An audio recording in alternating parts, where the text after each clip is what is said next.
In the name of the Father, the Son, and the Holy Spirit. Amen. Heavenly Father, Son, and Holy Spirit, most blessed Trinity, we thank you for this Bible study. We thank you for everything that you teach us through the Acts of the Apostles.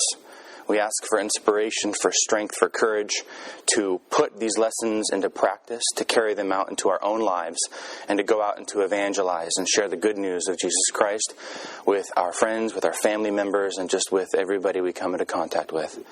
Give us the strength to practice what we preach, to evangelize through our actions, and to show a genuine joy, peace, and fulfillment through our relationship with you. As always, we dedicate this Bible study to the patronage of Saints Peter and Paul. In the name of the Father, Son, and the Holy Spirit. Amen. All right. Well, I guess today I could say right now, this is the beginning of the end, right? The beginning of the end. This is an overview of Lesson 7. All right, very simple. A lot of chapters. I don't know if you had an opportunity to do your homework, but the overall theme is Paul's journey from Jerusalem to Rome. That's basically the overarching theme. And chapters, basically mid-chapter 21 to 26, Paul defends himself multiple times. He's arrested, he's beaten, he's got to defend himself before, the crowds, the Sanhedrin, the governor, the king, and we're going to look at all of that. With broad strokes, obviously, because these are a lot of chapters. And then part 2 is when Paul actually leaves Jerusalem and travels to Rome. And then the Acts of the Apostles end with Paul arriving in Rome and preaching there. Okay? That's basically what's going on. I hope all of you have the notes, and you can open up your Holly Bibles to chapter 21. We have all of the Bibles right over here in these bookshelves. We got a lot more now, which is nice. So I didn't put them on the table like I normally do. So it looks a little more professional on the bookshelf, right? Okay, so let's just begin. Part 1, St. Paul defends himself. This is going to be a little challenging because there is so much material. I'm just going to basically try to paint these broad strokes and give you an overview of what happened, whether you're able to read it ahead of time or you're able to go back after the presentation and read it, is up to you. But I don't know, say a quick prayer for me that this works out, because these are, 7-8 chapters here. So, all right, so where we left off last time is the end of Paul's third and final missionary journey. He traveled, this whirlwind tour like we saw, and then he ended off in verse 17 to Jerusalem. He knew that he was going to suffer, he was maybe going to die, and in fact, the prophet Agabus, in the beginning of chapter 21, remember, he prophesied in words but also in deeds that Paul was going to be bound.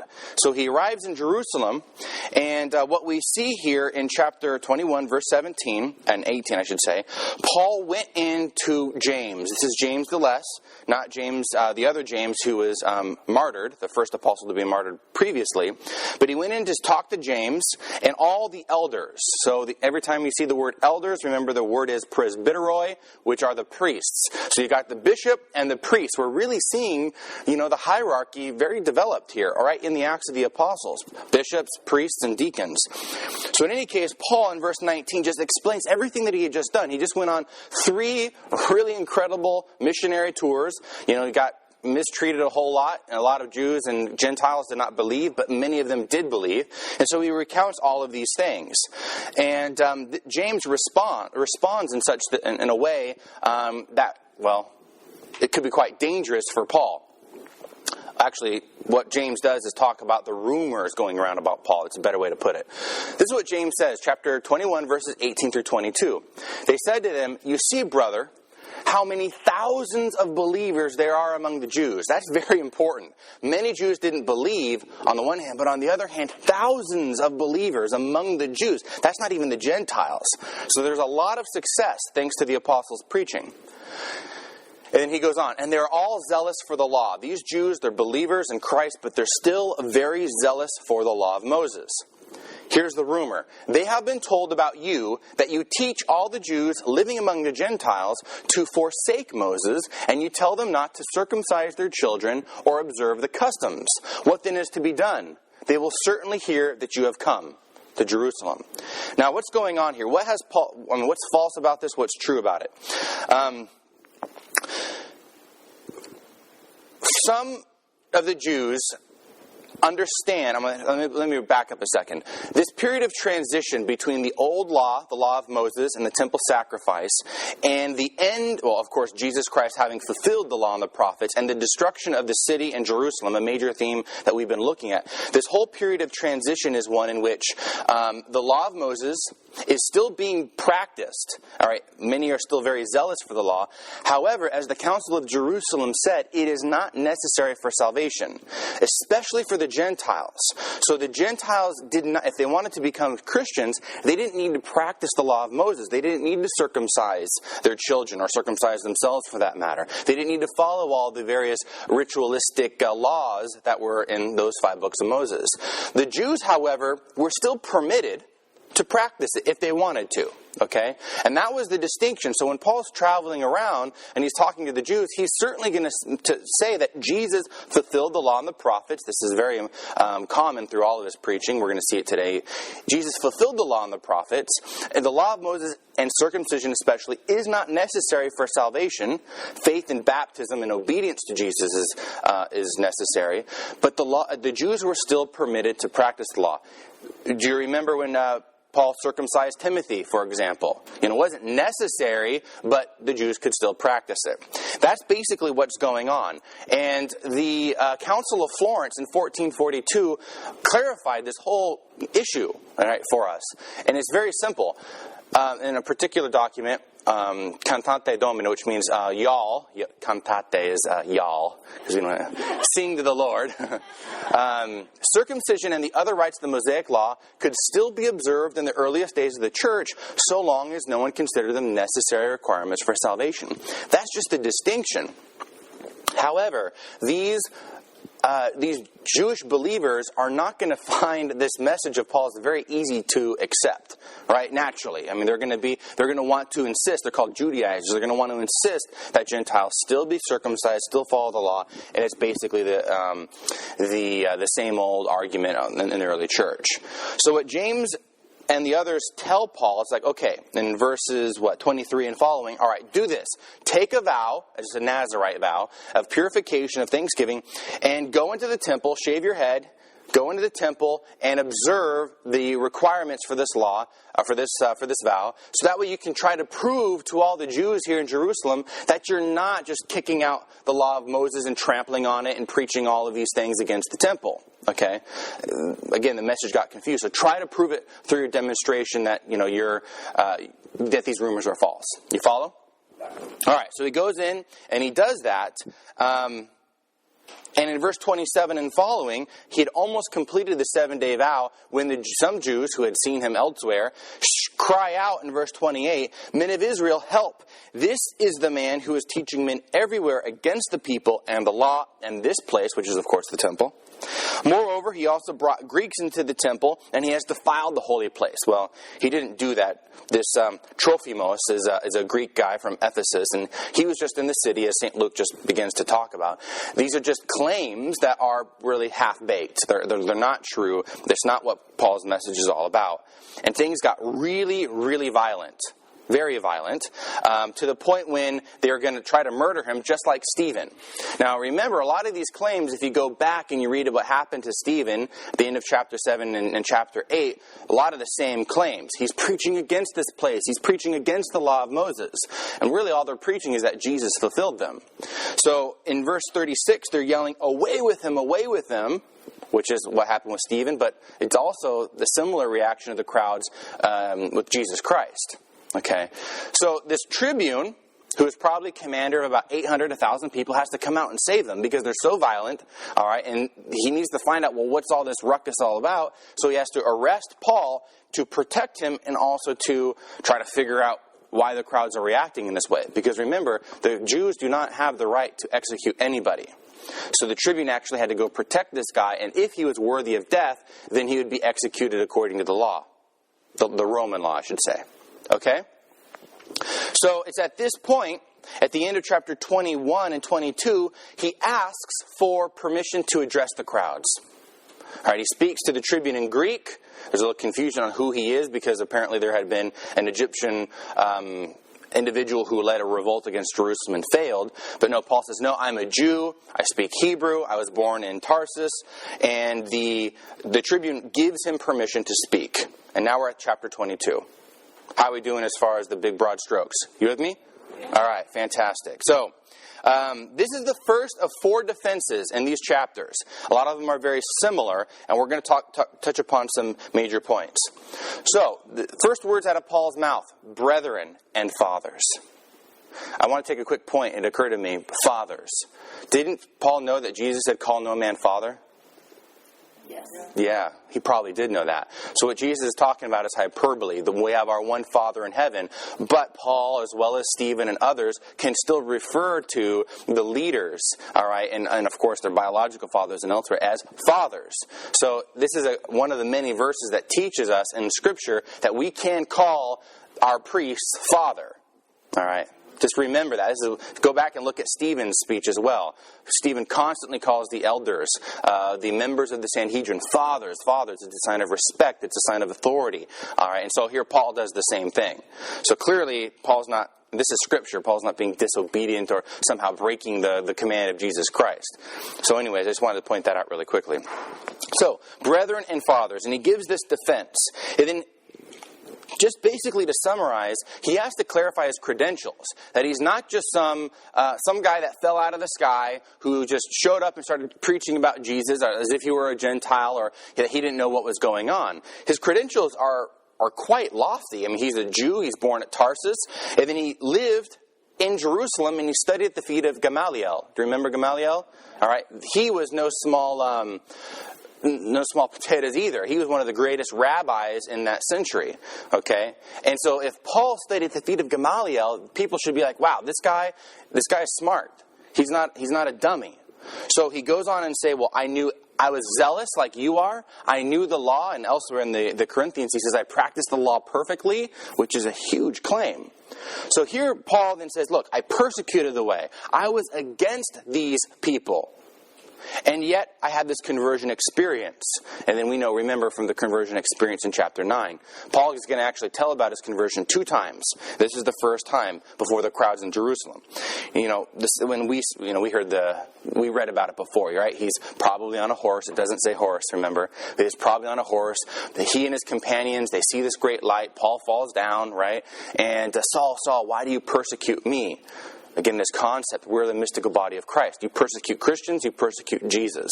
Okay? And then he goes on and tells everything that just happened. And he tells about his baptism.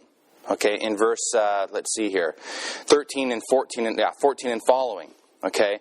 He was called to be a witness for what he has seen and what he has heard. And then again, rise and be baptized and wash away your sins. This is another great verse. If you're talking with somebody about how we're saved and how we have forgiveness of sins, this is yet another one. Be baptized to wash away your sins. That's what happens in baptism. So that's a great verse you can just, try to store away in your memory there. And then he goes on in verse 17. Before he's cut off, he's in Jerusalem and he has another vision. He has another visitation, really, from Jesus, from God, in the temple. And this is where the Jews start to really freak out. All right, so here it is on the screen, since we're going to focus on this. He fell into a trance and he saw Jesus saying to me, hurry and get out of Jerusalem quickly, because they will not accept your testimony about me. And I said, Lord, they themselves know that in every synagogue I imprisoned and beat those who believed in you. And while the blood of your witness, Stephen, was shed, I myself was standing by, approving and keeping the coats of those who killed him.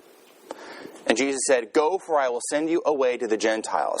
Now, Paul is incredulous. Why would they not believe me? Of anybody they should listen to, they should listen to me. I'm the one who is a Jew who studied under Gamaliel, who persecuted the Christians to the death. And then I have this experience. My testimony should be rock solid. And then he says, go, they're not going to believe in you. I'm going to send you to the Gentiles. And it's at that point, in verse 22, it says, up to this word, they listened to him. But once he starts preaching about going to the Gentiles, the goyim is called the dirty dogs, right? The Jews thought Gentiles were these dirty dogs. It's not too nice, is it? No, it's not. But once Paul says, I got to go to the Gentiles and preach to them, they will have none of that. And then the crowd gets even more stirred up. And they yell out, verse 25, in verse 22 and following, the tribune has to take him away from the crowds because he was afraid Paul would be torn up in pieces. That's how bad it was. And then the tribune decides he's going to scourge Paul. Paul had already been scourged and beaten and stoned multiple times, and he's not looking forward to this, needless to say. But Paul is very smart. So right when he's about to be scourged, what does he say? Verse 25, is it lawful for you to scourge a man who is a Roman citizen and uncondemned? Now remember what had happened after Paul was imprisoned with Silas? All right, they were Roman citizens and they were in prison, and the people were afraid because Roman citizens had rights. And this man, Paul, is a Roman citizen. They're about to scourge him. They could be severely punished. So they get very, very upset. The tribune's like, how are you a Roman citizen? I bought my citizenship with a large sum of money. And Paul's like, one up on you. I was born a citizen. Okay, so the tribune is very scared. The centurion who is about to scourge him is very scared, and they want to know more about this whole issue. Why do the Jews want to tear him apart piece by piece? Well, that's what's going to happen at chapter 23. He stands before the Sanhedrin, like Stephen did, like Jesus did. Okay, now. All right, fantastic. We're at chapter 23. Sorry about this image. It's just the best I can find. It's really hard finding images for you in this particular lesson. But, all right, so he stands up before the Sanhedrin, and then he says something I think is it's very difficult to believe. Obviously, we believe it as Scripture, but Paul says, I have lived before God in all good conscience up to this day. I have not done anything against my conscience at all, ever. Up to this day, I've done everything that I felt God has called me to do. Okay, so Paul is a very upright man. And at this point, the high priest commands that, who is it? Those standing by him strike him on the mouth. And then Paul responds, God shall strike you, you whitewashed wall. Who does that sound like, by the way? Who used those kinds of words, you whitewashed wall? And Jesus did. All right, this is a holy, righteous anger. And sometimes we can have a righteous anger if necessary. Okay, and we see this with Jesus. We see it with Paul. God shall strike you, you whitewashed wall. Are you sitting to judge me according to the law, yet contrary to the law you order me to be struck? This phrase here, God shall strike you, or maybe your translation is God will smite you, is a very key quotation from the Old Testament. Paul is, again, very smart. This comes from Deuteronomy chapter 28. And in Deuteronomy 28, it talks about the curses of the covenant that the Jews will endure if they are disobedient to the law. And one of the curses for them, there are all kinds of curses, right? Pestilence, famine, and then various other ones, suffering of all different kinds, but ultimately exile, destruction of the city. Although at Deuteronomy 28, Jerusalem, they didn't live in Jerusalem at that time. But so when Paul says God will strike you, he's uttering a condemnation against the high priest and ultimately against the Sanhedrin. God will smite you. You will endure the curses of the covenant that our father Moses prophesied about. And this is exactly what would happen, 10 years later when Jerusalem was to be destroyed. And the high priest, he was one of the first to die when the Jewish revolt, Josephus tells us. So this is a prophecy that Paul says, God will smite you, God will strike you, because you are disobedient to the law of Moses yourself. And I am not. Okay? Very powerful words. So, again, it turns out he didn't even know it was the high priest. And this is the high priest. You can't speak to him like that. Well, because Paul's words are really quite strong. He's, okay, I'm sorry. I didn't know you were the high priest. Why he didn't know, we don't know. How could he not have seen that he was the high priest? Who knows? But Paul realizes he's in a difficult spot. How is he going to get out? He's before the Sanhedrin. They're obviously not going to listen to them. They could probably condemn him to death by saying some utter nonsense like other Jews had tried before. He says there is another king, but yet we only have one king, and that's Caesar. They pulled that card with Jesus. So what does Paul do to get out of this pickle? Well, he says this. He noticed that some were Sadducees and others were Pharisees. So he called out to the council, "Brothers, I am a Pharisee, a son of the Pharisees. I am on trial concerning the hope of the resurrection of the dead." When he had said this, a dissension began between the Pharisees and the Sadducees, and the assembly was divided. The Sadducees, remember, why are they sad? You see? Remember that? Okay. They say that there is no resurrection or angel or spirit. So they're Sadducee, all right? But the Pharisees acknowledge all of these. So a great clamor arose, and certain scribes of the Pharisees group stood up and contended, "We find nothing wrong with this man," right? He's one of us. What if a spirit or an angel spoke to him? So Paul is really brilliant. Instead of being put on trial, he might as well have the Pharisees defend him against the Sadducees. All right, that was super smart. Okay, again, that's another little trick that he uses. He's got 3 tricks to protect his skin in today's lesson. Number 1, are you going to scourge a Roman citizen uncondemned? Number 2, I am a son of the Pharisees and I'm on trial for the resurrection of the dead. And then we're going to see the third one coming up pretty soon. Okay? So it's really interesting. At this point, some of the Pharisees, at least, declare him innocent. They wanted him dead, and now, oh no, he's innocent. Now, ultimately, many of them are going to turn against him, as we're going to see in a moment. But that was very smart for him to get out of this little pickle. And let's see here. So we are in chapter 23. I lost my spot. So as they're fighting, the following night, the Lord says, verse 11, "Take courage." This is when Paul finally knows he's not going to die at the hands of the council. "Take courage, for as you have testified me at Jerusalem, you must bear witness also in Rome." You must bear witness in Rome. So Paul is greatly encouraged. He knows he's going to get out of it one way or another. But here's a map of the Roman Empire. As you probably remember, huge. I mean, the known world, the Roman Empire just was like in control of most of it. So, and Rome literally is the very center of all of it. So I'm going to end with a very specific passage of why Rome is so important. But you can see, if you go to Rome and you bear witness before Caesar and you bear witness before the aristocracy, and you're going to begin to transform the city gradually, it'll take centuries, but gradually the entire known world will receive the gospel. You go to the heart of the empire and move outward. So this is extremely important, and ultimately Paul is going to go on to Spain, but this is very, very important to bring the gospel to all the ends of the earth, as Jesus said. Acts 1:8. Bear witness in Jerusalem, in Judea, and Samaria, and then to all the ends of the earth. And this is more and more fulfillment of what's going to happen. So you can just see this great, vast empire. It's pretty impressive, right? And at this point, it was known, of course, you remember, the Pax Romana, the Roman peace. All roads lead to Rome. The transportation and communication was so fluid and so easy, Christianity would spread very quickly because of this. This is what we know as God's providence. God prepared for the gospel using, Rome and the Empire of Rome as a tool to do that. Okay? All right, so really, the rest of chapter 23 describes a plot that over 40 different people swore. They swore an oath to kill Paul, and they swore that they would never eat anything until Paul was dead. So we don't actually know if they starved to death or not. I think they probably did, because when you swear a solemn oath, there's a blessing or conditions for the oath.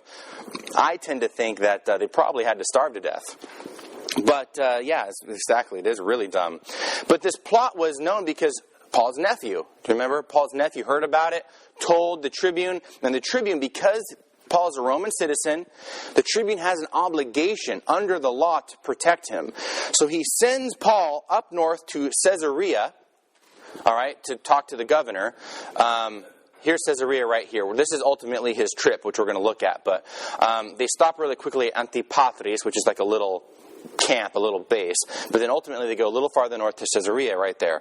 And under an incredible guard, hundreds of guards, of soldiers, accompany him up north to protect him. Because the tribune would get in trouble if there was a riot and they were actually able to ambush Paul and the tribune couldn't protect him. Okay?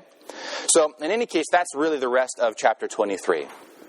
Now, chapter 24, Paul stands before Felix. Okay, Felix is the governor. And Ananias, and he brings this spokesman, verse 24, verse 1, Tertullus, and they accuse Paul of stupid stuff. First off, they flattered Felix, the governor. Oh, you're so great. You've brought in reforms for the nation. We accept this with all gratitude. All right? Brown noser, as we would say, right?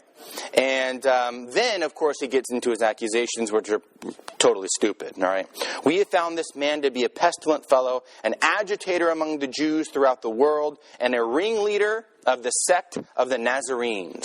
Now, we've seen the Christians be called what? Members of the way. We've seen them be called, where was the first place they were called Christians?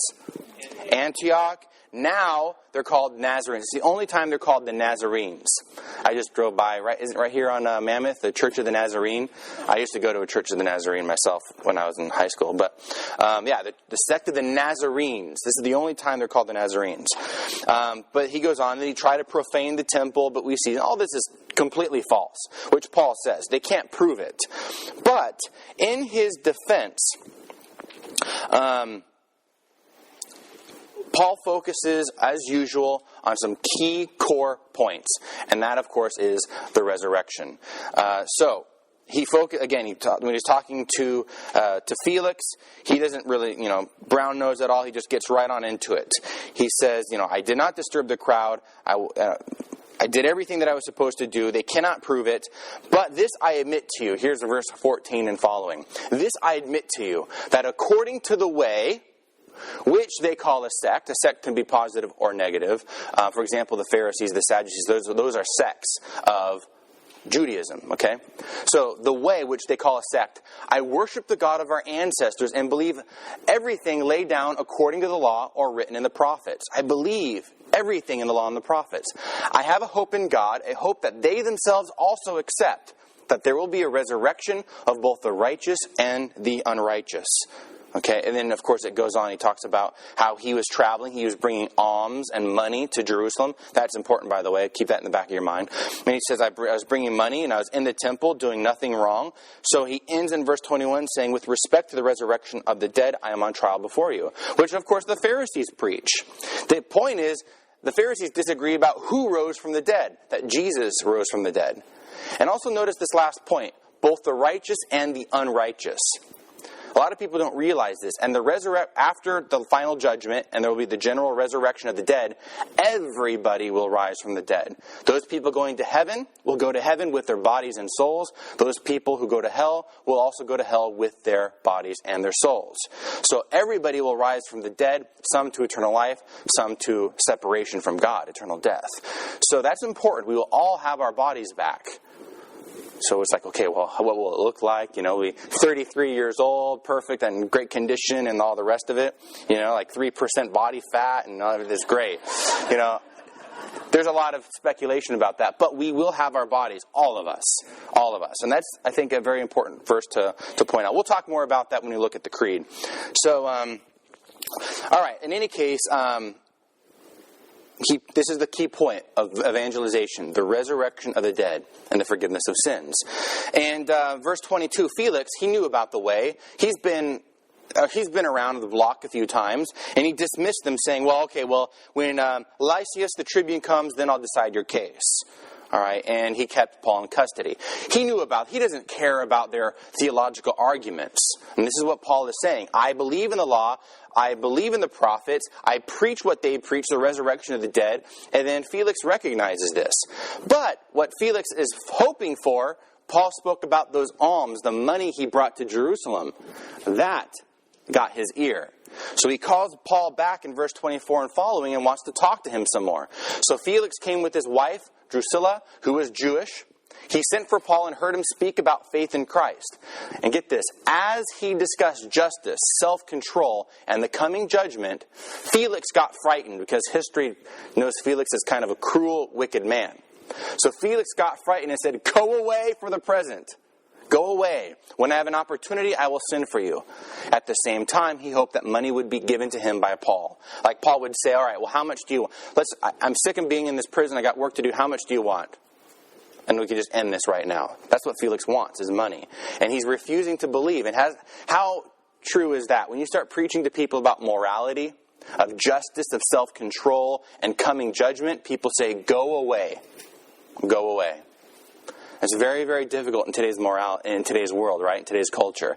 Felix is just a personification of culture in general, of all people. I don't want to hear about morality. I don't want to hear about self-control. I don't want to hear about coming judgment. Go away and try to give me some money if you can in the meantime.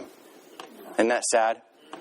So he stands before Felix, and this situation lasted a long time until finally Felix died, and then another guy, Porcius Festus, succeeded him.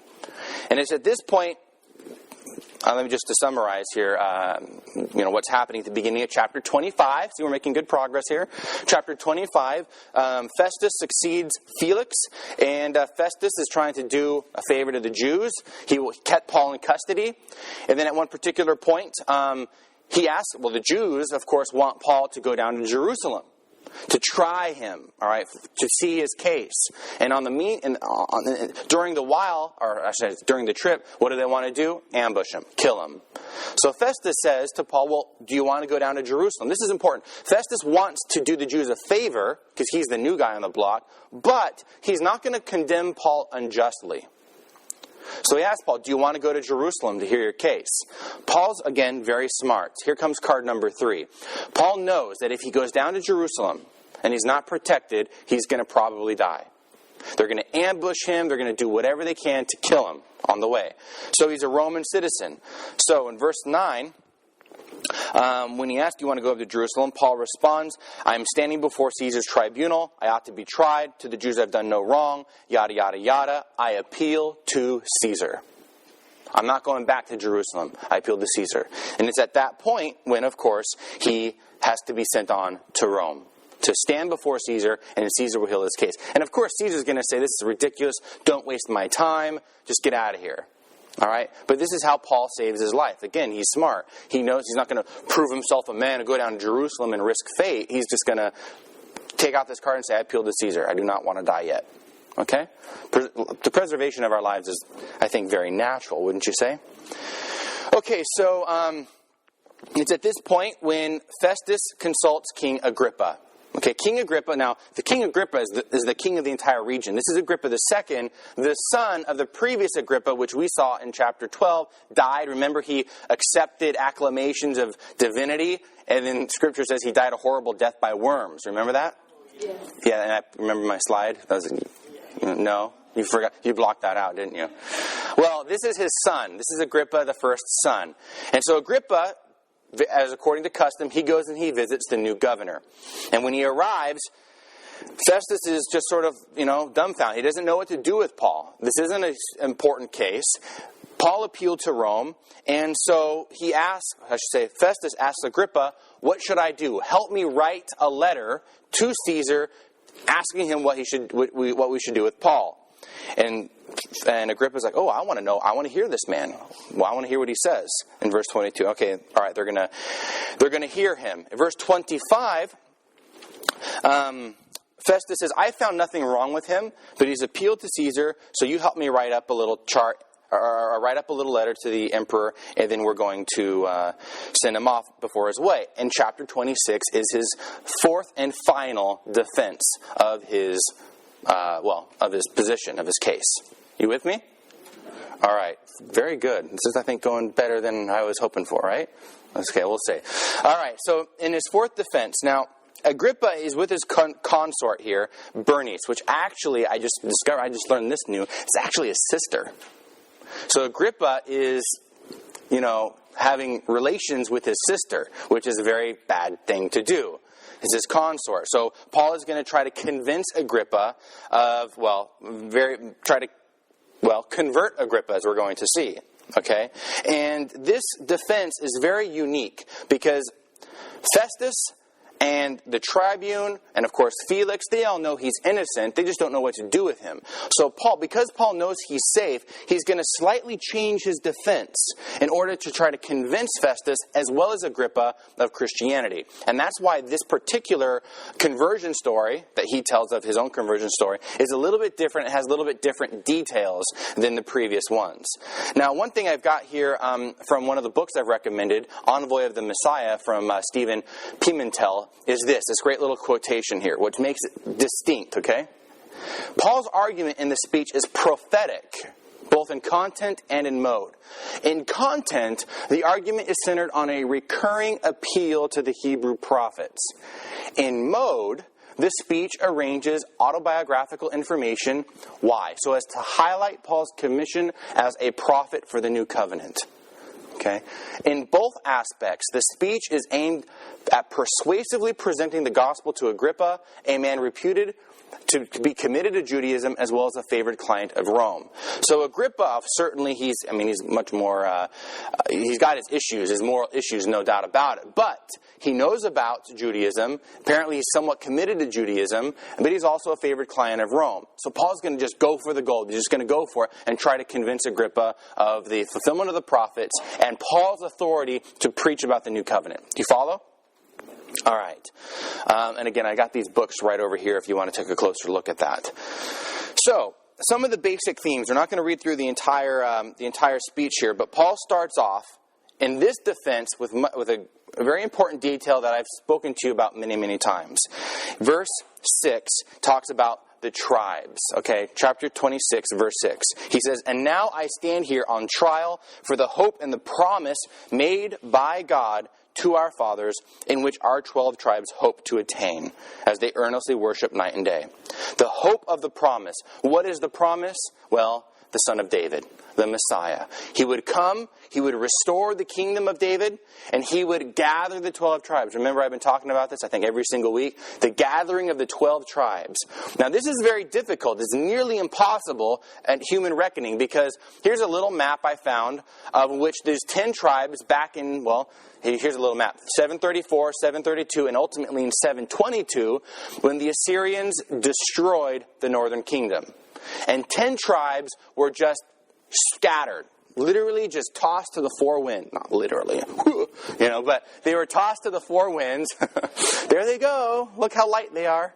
But they're absorbed into the Gentile nations. That's the point. So it's not like they kind of stayed together and they're with their relatives, with their kinsfolk, and it's very easy, okay, over there in that quarter of the city, those are the Jews, okay? And it was true for Babylon, but it wasn't true for the 10 northern tribes. So they were scattered, they were absorbed into all the Gentile nations.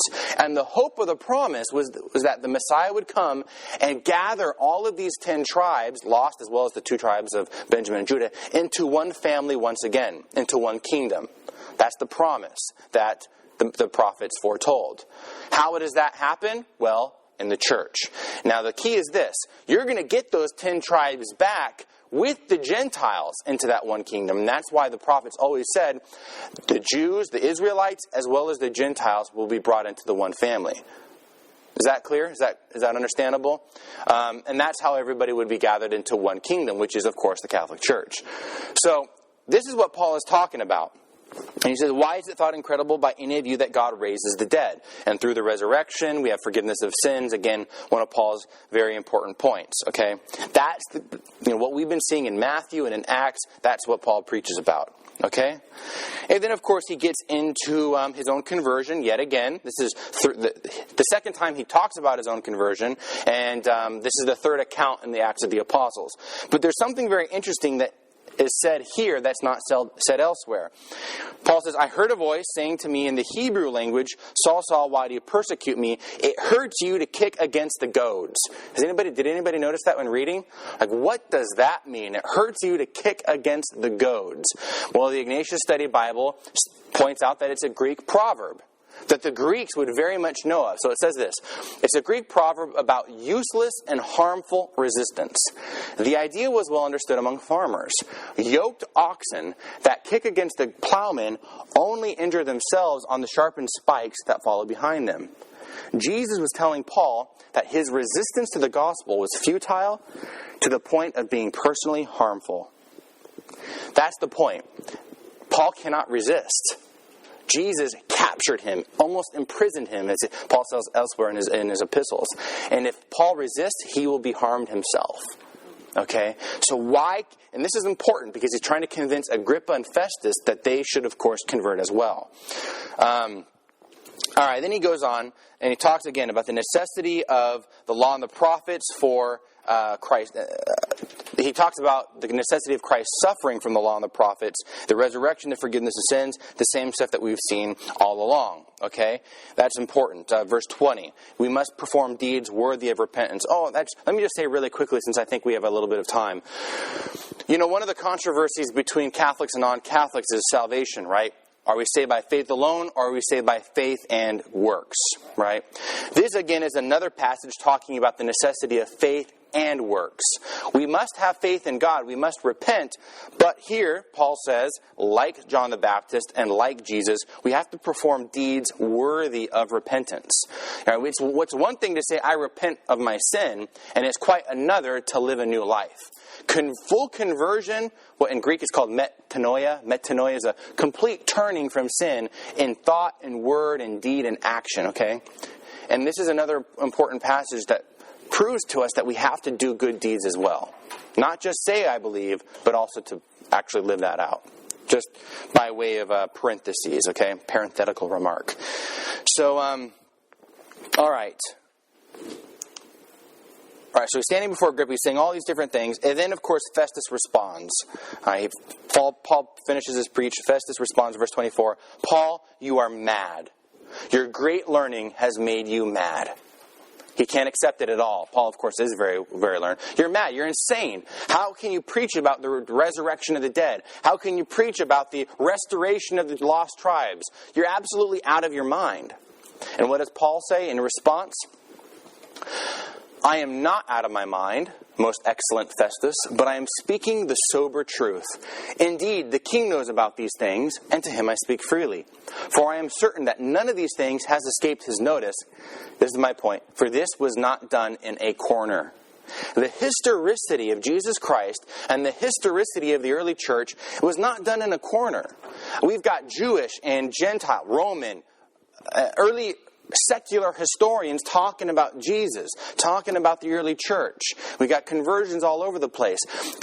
Jesus was not invented in the early centuries. None of this stuff was done in a corner. It's very visible.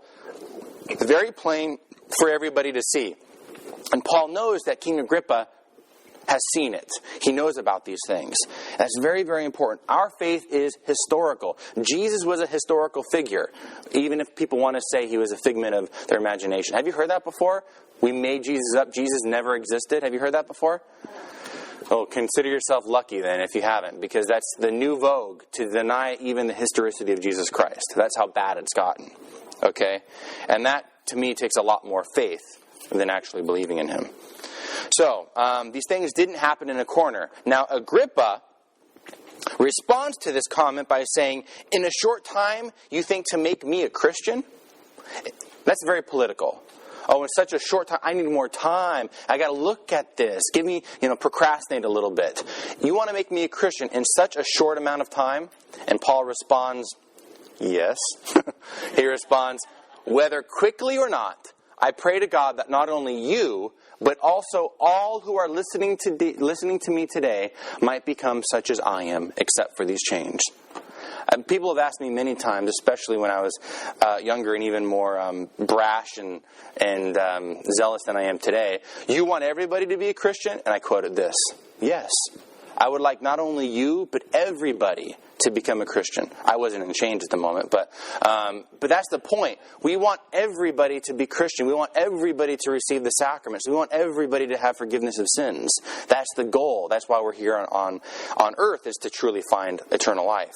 So I really like that passage. So Paul's done preaching, and at the end of chapter 26, they said, this man, that's California coming out. This man could be set free if he hadn't appealed to Caesar. Everybody knows he's innocent, but he appealed to Caesar, therefore to Rome he must go.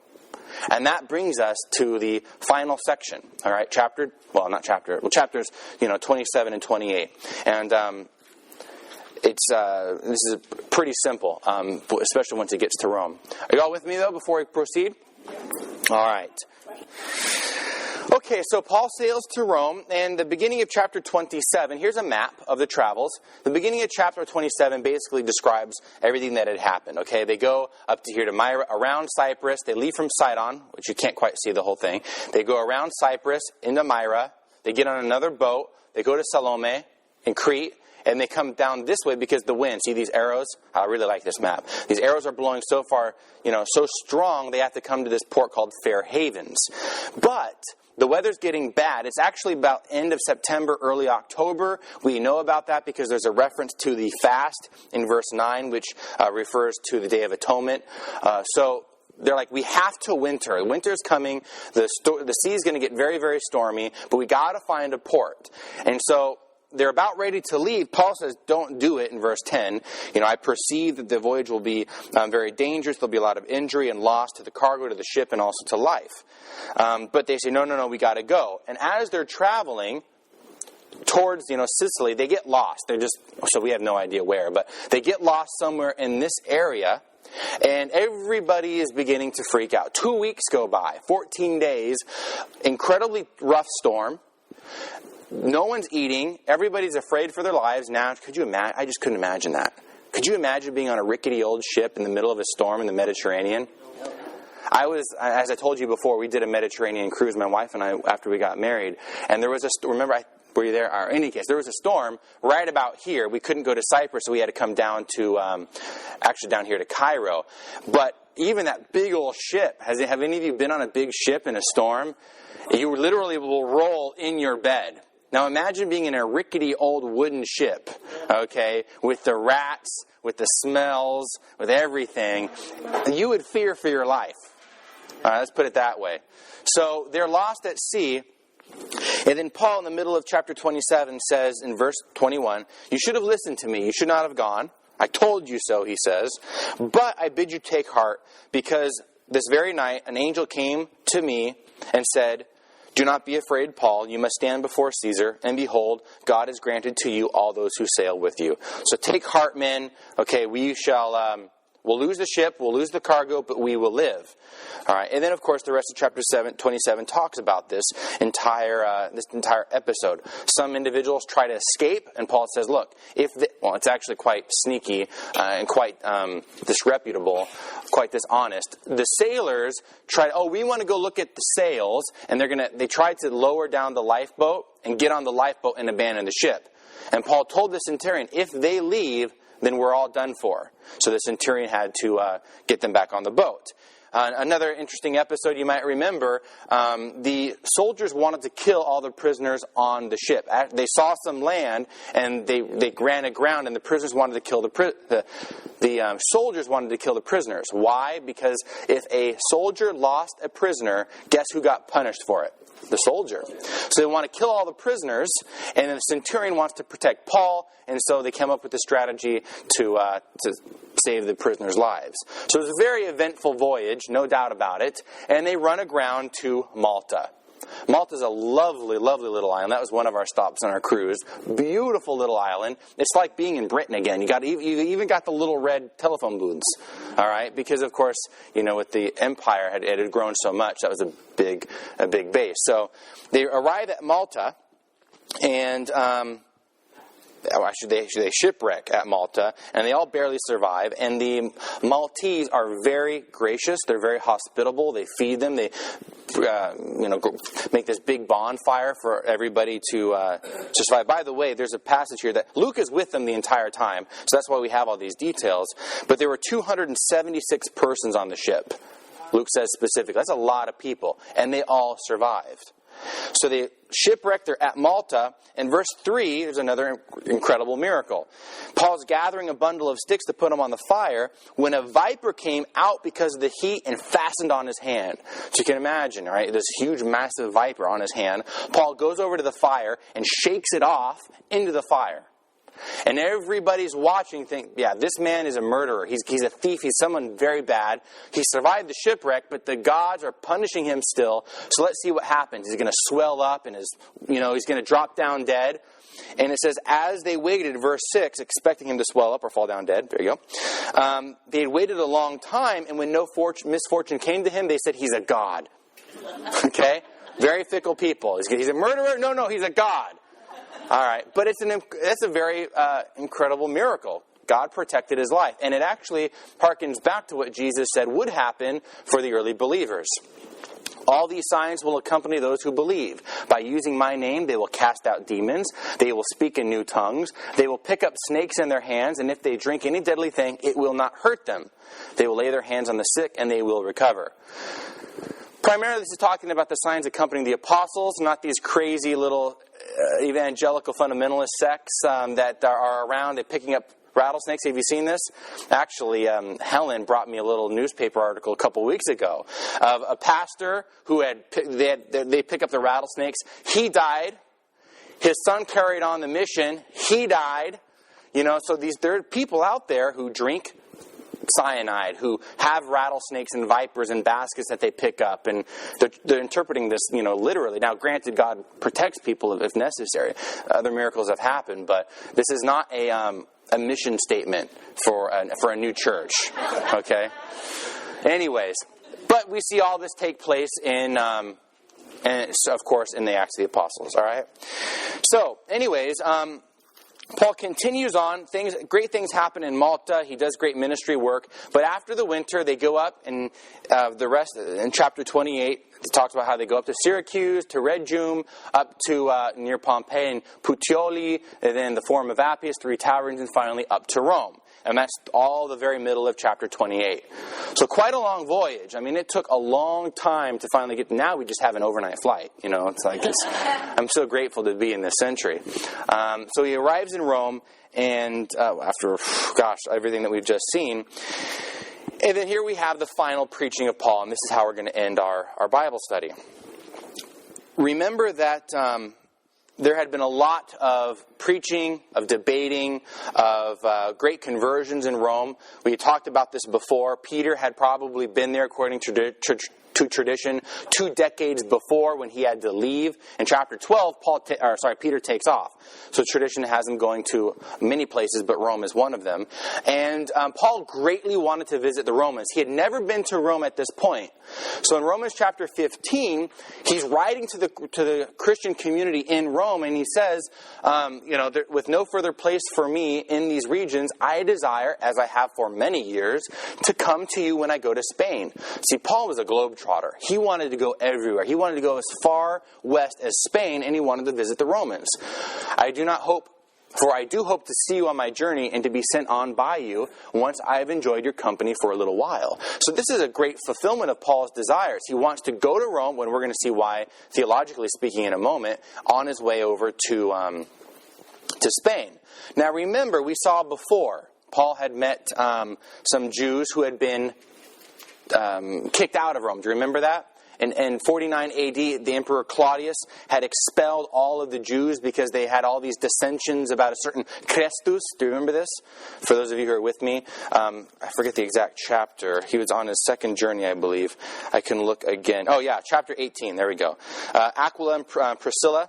So the very beginning of chapter 18 describes this. So we know, historically speaking, in 49 AD, the Emperor Claudius expelled the Jews because they're arguing about Jesus. Because certainly Peter had been there. So why are they now? They're back. Jews are back in Rome, and we don't exactly know why. So the Ignatius Study Bible says that either Claudius' edict to expel them from the capital was revoked, relaxed, or no longer remembered. But the point is, after a good decade, or more than a decade, many of the Jews returned back to the capital. Okay? And in verse 17, no surprise, Paul goes to the Jews first. We've seen that happen in all of his missionary journeys. He goes to the Jews first, and the local leaders. And they all gathered together, and Paul tells them his story very briefly and says, what do you know about me? And they said, we've received no letters from you. None of the brethren coming here have reported anything evil about you, and we want to know about this sect, for we know that everywhere it is spoken evil. People speak evil against it. So, the next day, verse 23, they came to his lodging in great numbers, and he expounded to them from morning until evening, the whole day. Talk about a Bible study, right? All day long, testifying to the kingdom of God. Great theme for us, and trying to convince them about Jesus both from the law of Moses and from the prophets. Again, we saw this in Thessalonica. We saw this in Berea. Paul uses the law and the prophets to prove Jesus Christ is the Messiah and that the kingdom of God has been restored. And of course, some believe and others do not believe. And so he quotes Isaiah chapter 6, the same exact passage that Jesus quoted in Matthew chapter 13.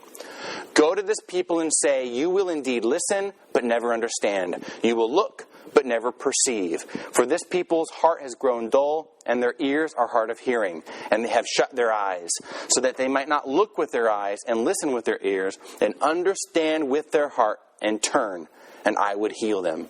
I think that's so beautiful. Remember how Jesus is always saying, he who has eyes to see, he who has ears to hear. He's referring to this passage. In other words, don't harden your heart. Turn to me and understand with your heart, and I will heal you. That's the message. But Paul, like Jesus, say these people, they've closed their ears, they've closed their eyes, they've hardened their hearts, lest I would come and heal them. So, that's no surprise for us. We've seen this happen many, many times. And then Paul says, I'm going to go to the Gentiles, and they will listen to me. And verse 30 and 31, the last two verses of our Bible study, okay? Bible study. And he lived there 2 whole years at his own expense and welcomed all who came to him. Paul was a prisoner in Rome for 2 years. Not to mention I don't remember how long it was, a year or two that he was a prisoner in Jerusalem and in Caesarea.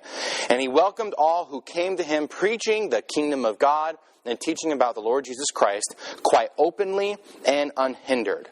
So he had a lot of flexibility. He would go around. The only thing that kept him chained, so to speak, was he was constantly handcuffed to another soldier. So this poor soldier got constantly in his ear the whole time. Could you imagine being on that duty? Okay, it's your turn to be chained to Paul. Oh, not again. I got to hear about the law and the prophets. He's mad. I always wonder how many conversions took place being chained to that man. But he had great flexibility. He got to go and do all kinds of good work in the city.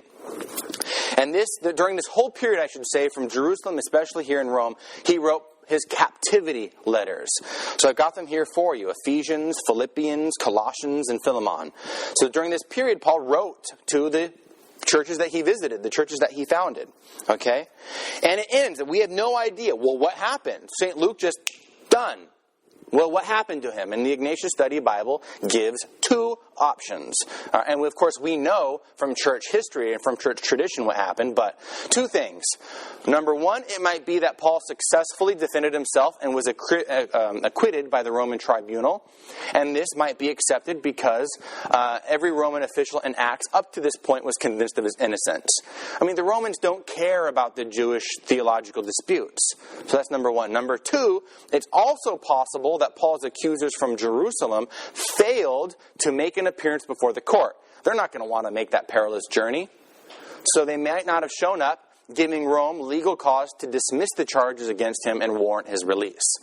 So we do know for a fact, regardless of what happened, he was acquitted, he was released, and he went on. He, of course, did ministry in Rome, and then he went on to Spain. Church tradition has that. He went on to Spain. He also went back east into Macedonia, but eventually in the mid-60s, he was arrested again, and he was beheaded in Rome under Emperor Nero.